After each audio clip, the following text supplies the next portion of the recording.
Outlaws of Thunder Junction draft season was a short but sweet one here on the channel, and new Thunder Junction content has unfortunately come to an end, but that doesn't have to mean that OTJ limited content has to end as well.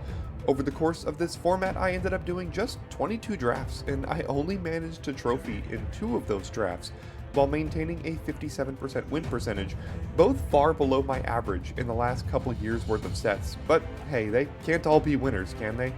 So it is now time to close out the Outlaws of Thunder Junction limited season, as I like to do here on the channel, with a tournament of my best drafted decks over the course of the entire format. Now, I usually do a top 8, but because of my woeful performance in this set, coupled with the unusually small number of drafts, I'll be doing just a top 4 this time around.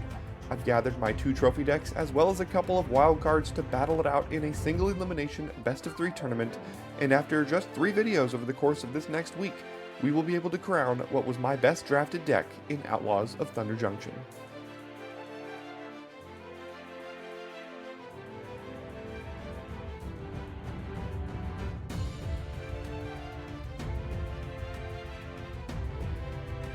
Now, to help me with this tournament, I've enlisted the assistance of longtime friend, viewer, and patron of the channel, George, who will be playing on my alternate account to act as my opponent for each of these 3 matches. And today we will begin the tournament with me playing a Simic deck that surprised me as my first trophy deck of the format. The deck plays several underwhelming cards that don't necessarily have a lot of synergy, like Peerless Ropemaster and Djinn of Fool's Fall, as well as 2 copies of Doc Orlok, with just 4 plot cards in the entire deck. It has a bit of power in the 1 copy of Pest Infestation, which went a long way in securing some of its 7 wins, but big fat cards like Spinewood's Armadillo and Cactarantula did as well. George will be piloting a deck that led to one of the saltiest videos I've ever posted to the channel in a Boros deck that I thought was busted.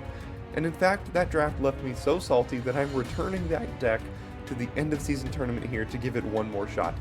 This was my only Boros deck drafted all format, but it had not 1 but 2 copies of Bruce Tarl, as well as a copy of Outlaws Merriment.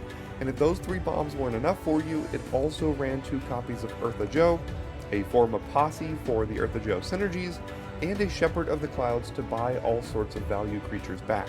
And naturally the deck went 1 and 3, so let's see if it can avenge itself in the end of season tournament. Drop a comment down below and let me know which deck you think will come out on top, and I'll see you in the match. Alright, so here we are, in the first semifinal match, with me playing this Simic deck. Gonna go ahead and keep this first hand here. Got Mirage Mesa to get our blue.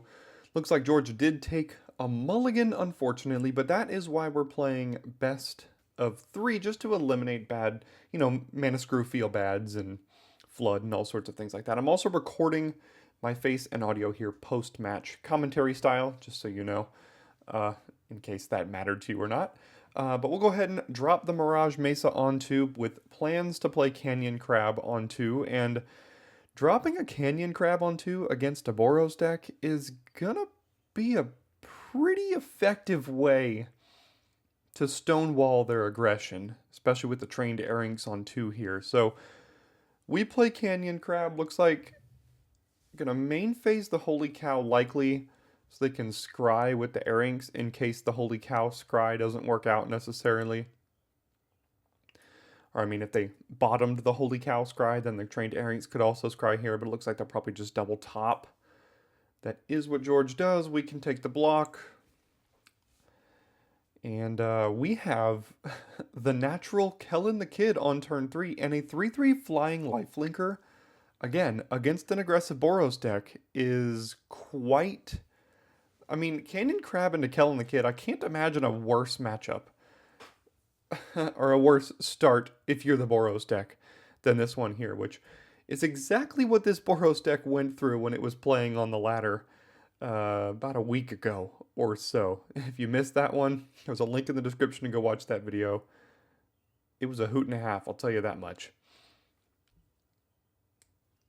Okay, but Trained Airings, Holy Cow, Eartha Joe, like that should be enough in this format to like win, but like I said, our start is just absolutely incredible.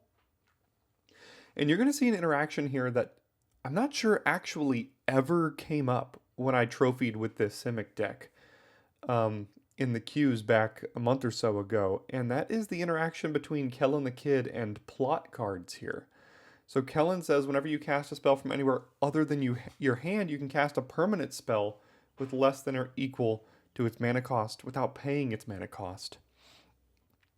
And we do have a plot spell in hand in Djinn of Fool's Fall. And like I mentioned in the intro, we only have 4 plot spells in the entire deck.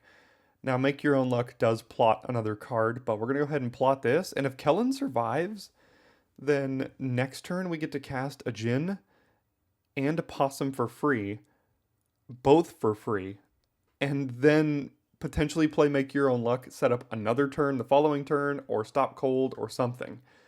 But this is going to be pretty difficult here, especially because George has 5 lands. Not a whole lot else going for him here. Got the Trained Airynx. Makes sense. Going to go ahead and tap down the Holy Cow and attack. Get a Scry. Attack past the Canyon Crab. But again, we've got a 3/3 life linking flyer. Go to the bottom. That could have been another land, so no blocks. And look at this here. So, reading Kellen one more time to double check that it is what it is, because like I mentioned, I didn't even do this one time when I actually trophied. So we're going to cast a free Djinn of Fool's Fall. We're going to cast a free Rambling Possum. And then probably just be a good boy and go to combat first. So go ahead and hit here. Looks like he doesn't have anything. Cast Make Your Own Luck. Plot a Cactarantula. Draw another removal spell. I'm not sure this Simic deck could have had a better draw. And this Boros deck has gotten the worst end of the stick in so many different respects.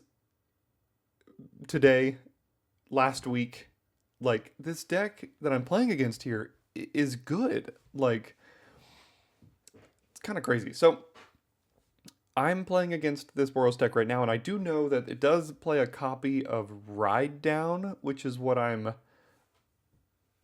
like thinking it might be. And if they're gonna ride down a Canyon Crab to push 9 damage here, I think I'm okay with that. I can hit back for like at least 10, maybe 11.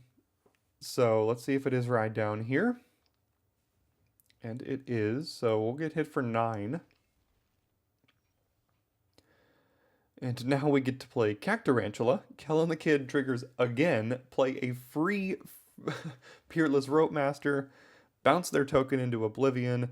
What I could do and what I was thinking about doing here is Rambling Possum, Rope Master, attack, bounce the Rope Master, play the Rope Master again, bounce another creature. I was also counting up lethal here with Jailbreak Scheme, but I don't have it quite this turn. So, have to wait one more turn. I thought about bouncing the Rope Master, but there's no real need to do that. I've got so much removal and action in my hands. I can draw more cards. I can do all sorts of things here. So, go to damage. And then while I debate what many different actions I can take, George says, I've got nothing. So, we get ahead on to game 2. Again, best 2 out of 3. No sideboarding, but we're just trying to eliminate some Screw and Flood Feel Bads and give the decks the best chance that they can have against each other here. So we will start on the draw, more than likely this time. And we do.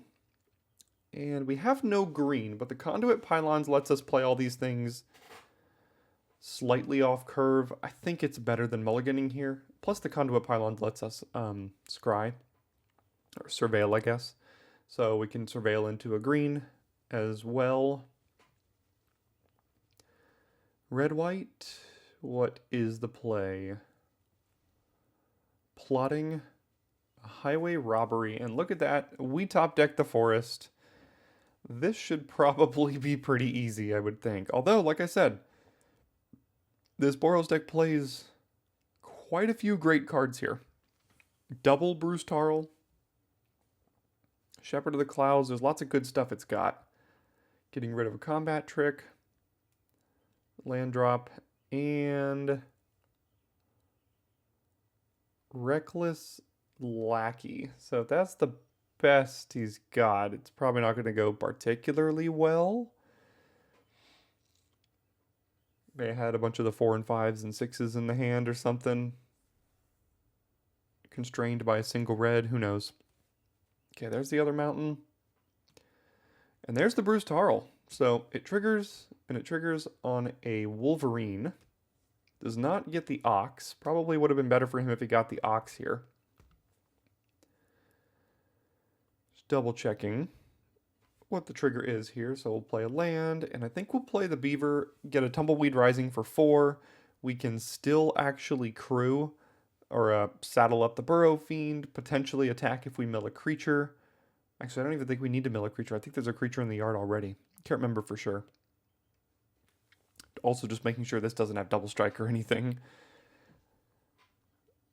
Yeah, already a creature in the yard. We can attack for 3, and we can also trade with the Bruised Tara with the 4/4. All things totally fine with me. And we've got Spinewood Paladin, gain 6 life in our hand. I mean, things are looking nice and peachy here. George also mentioned he accidentally played that land before playing the Wolverine here. Not that it's going to end up mattering.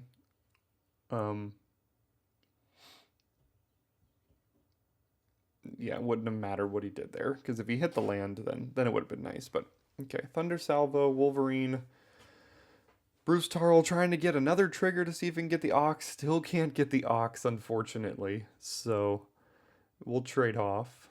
Very possible that he has another Bruce Tarl in hand. But we're just going to start dropping haymakers here. And, I mean, it's going to be real tough for this deck to deal with this. It's got a trick shot in it. It's got a ride down, but I'm not really going to be blocking very much in this position. I'm just much more of the attacker here.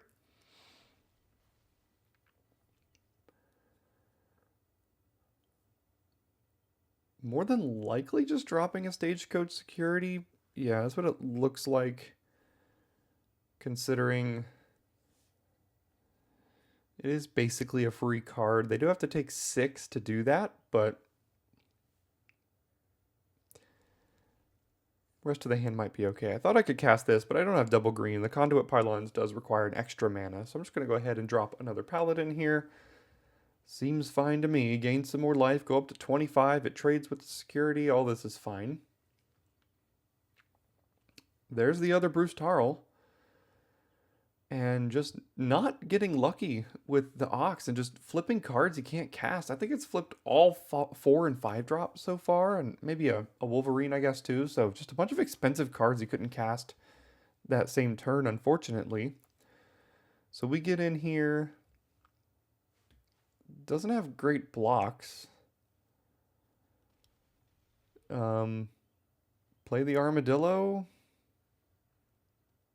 And that, I mean, that's probably good enough. The Paladin has trample, so the Shepherd of the Clouds, and unfortunately this is another auto-tapper mistake. He wanted to get back the Reckless Lackey in the yard so that it can immediately play it, which I guess would have prevented lethal, but we would have won the next turn with Junifool's Fall as well. So, I mean, he's got a double chump here, and then the Paladin tramples over whichever one he blocks for 3 for the win. So I wanted to give Boros a chance in this tournament because I thought it was a great deck, but what do I know? It just got completely trounced by a mediocre Simic deck. So maybe it isn't quite as good. Who knows? Either way, you can see an updated version of the tournament bracket on your screen now with this Simic deck going to the finals on Friday against the winner of the other semifinal here on Wednesday. Hope you guys are enjoying the tournament. Got a couple more matches left to go here. Thanks for tuning in today, and I will see you Wednesday for the second half of the semifinals of the next daily draft Outlaws of Thunder Junction tournament.